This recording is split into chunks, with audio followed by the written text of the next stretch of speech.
Hey, salut à tous, c'est le vagabond, j'espère que vous allez bien et ça fait 2 grosses saisons que je m'emmerde littéralement devant mon canapé. Je regarde moins d'animes saisonniers car très peu me correspondaient sur les 2 dernières saisons. D'un côté c'est bénéfique car ça m'a donné plus de temps sur Red Dead 2 pour pouvoir le platiner. Et au passage, j'y suis encore très loin. Et aussi, ça me fait découvrir d'autres animés incroyables comme Arslan Senki. Mais ça, on en parlera pour une prochaine fois. Mais bref, tout ça pour dire que ma petite dépression du printemps et de l'hiver étant passée, les animes de l'été ont fait leur apparition. Et comment vous dire, qu'en même pas 2 semaines, je suis totalement conquis. Outre la très attendue saison 2 de Oshinoko qu'on ne présente plus et que d'autres créateurs de contenu ont décortiqué mieux que moi, j'aimerais aujourd'hui vous parler de 3 animés totalement surprenants qui m'ont marqué en ce début de saison. Et en premier, j'aimerais vous parler de Pseudo Harem, animé par le studio Nomad. Pseudo Harem, c'est un anime où l'on suit Kitahama, un membre du club de théâtre de son lycée, qui veut avoir son propre harem de filles qu'il aime. Et pour ça, il aura l'aide de Nanakura, une nouvelle camarade de classe qui se révèle être une très bonne comédienne. Franchement, l'anime est très bon enfant. C'est construit typiquement comme une succession de gars qui se suivent entre elles et j'ai vraiment adoré. La complicité entre les deux protas est à mourir de rire. Les deux s'envoient pic sur pic, j'ai adoré.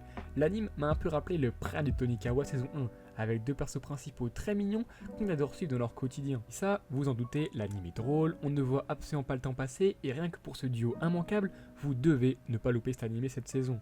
Et pour ceux qui ont déjà vu les 2 premiers épisodes, vous savez, Nanakura, notre attachante nationale, est bien partie pour devenir la reine de cette saison, et ce, de manière incontestable.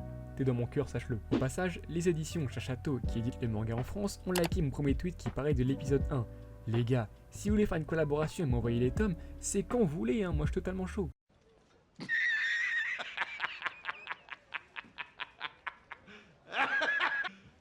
You serious? Bref, on enchaîne avec le deuxième anime de cette liste, The Elusive Samurai, animé par Cloverwork, le studio derrière Boichi The Rock, Spikes Family ou encore le film Bonnie Girl Senpai. Ah là là, quand je vous dis que des fois vous avez juste à regarder le nom du studio qui anime l'animé, et vous savez que vous allez passer un très bon moment. The Elusive Samurai, ça sera, je pense, l'anime le plus connu de cette liste, puisque c'est un manga assez populaire, prépublié dans le Weekly Shonen Jump depuis quelques années maintenant, et qui, je l'avoue, n'avait pas vraiment conquis au début. Mais là, l'épisode 1, mon dieu, j'en ai encore des frissons. L'histoire se concentre sur Tokiyuki Hojo, un fuyard, prince, fils de Shogakukan, qui voit son clan se faire anéantir sous ses yeux alors qu'il n'a que 8 ans. Oui, sympa l'ambiance. Malgré ça, et grâce à l'aide d'un mystérieux étranger, il reprend goût à la vie et se lance alors dans une aventure, celle de reprendre son trône. Et comme je l'ai dit précédemment, mon dieu, c'est quoi cette animation de taré? Non mais pardon?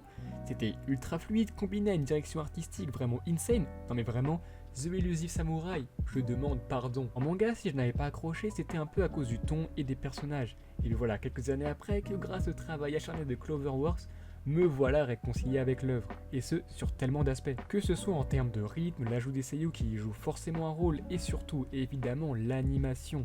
Bref, c'est un petit classique de l'été qui est tout doucement en train de naître sous nos yeux, et qu'il ne faut manquer sous aucun prétexte, donc foncez voir ça. Et pour le dernier anime de la vidéo, et mon préféré des 3 cités aujourd'hui, Sushimin ou Sushimin Series, bref, appelez ça comme vous voulez, même si aujourd'hui j'aimerais l'appeler chef-d'œuvre sur l'instant T. Animé par le studio Lapin Track, Sushimin, pour vous la faire courte quand le synopsis c'est un peu particulier, ça parle en gros de 2 personnages, Jogoro Obato et Yuki Osanai, tous 2 lycéens et bons amis, qui sont dans le même lycée.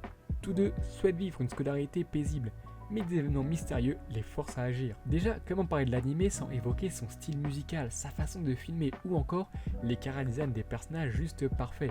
Les décors sont super réalistes, c'en est même troublant par moments. L'animé est un Iuka 2.0 avec des mystères à résoudre et un prota assez réservé.